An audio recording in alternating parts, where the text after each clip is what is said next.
நமக்கு என்ன நடந்துகிட்டு இருக்கோ நம்மளோட வாழ்க்கையில இதேதான் எல்லாருக்குமே நடக்கும். ஆனா அது நடக்கும்போது நம்ம எப்படி எடுத்துக்கிறோம்? ஒரு நெகட்டிவான ஒரு சிச்சுவேஷன் நமக்கு வரும்போது நம்ம ஒண்ணு பண்றோம், அது ரிசல்ட் சரியா வரல, நம்ம ஃபேமிலியில சில குழப்பங்கள் இருக்கு, பணத்துல சில பிரச்சனைகள் இருக்கு. இது எல்லாருக்குமே இருக்கும். உங்க வாழ்க்கையில உங்களுக்கு என்னெல்லாம் கஷ்டமா மோசமான நிகழ்வுகள் நடந்துகிட்டு இருக்கோ பிசினஸ்லயும், அது எல்லாருக்குமே நடந்துகிட்டு இருக்கும். நீங்க மட்டும் ஸ்பெஷல் கிடையாது. அந்த மாதிரி நடந்துகிட்டு இருக்கும்போது அந்த கஷ்டமான சிச்சுவேஷனை வந்துட்டு என்ன பண்றாங்க அப்படின்னு கேட்டீங்க அப்படின்னா, இந்த மாதிரி ஒரு பர்சனல் டெவலப்மெண்ட் எப்படி எடுத்துக்கிறாங்க. இது ஜஸ்ட் வந்துட்டு என்ன அப்படின்னா என்ன சொல்றதுங்க, ஆப்பர்ச்சுனிட்டி வந்துட்டு என்ன அப்படின்னா ஈக்குவல்.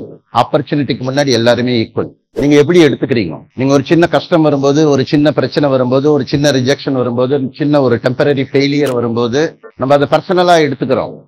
அதை நீங்க இக்னோர் பண்றதுக்கு கத்துக்கணும். எதை இக்னோர் பண்ணணும், எதை இக்னோர் பண்ணக்கூடாது உங்களுக்கு தெரியணும். பர்சனல் டெவலப்மெண்ட் யாரெல்லாம் ஆகுறாங்களோ, மெச்சூரிட்டி ஆகுறாங்களோ, அவங்களுக்கு வந்துட்டு என்ன அப்படின்னா கிளீனா தெரியும் எதை இக்னோர் பண்ணணும், எதை இக்னோர் பண்ணக்கூடாதுன்ட்டு.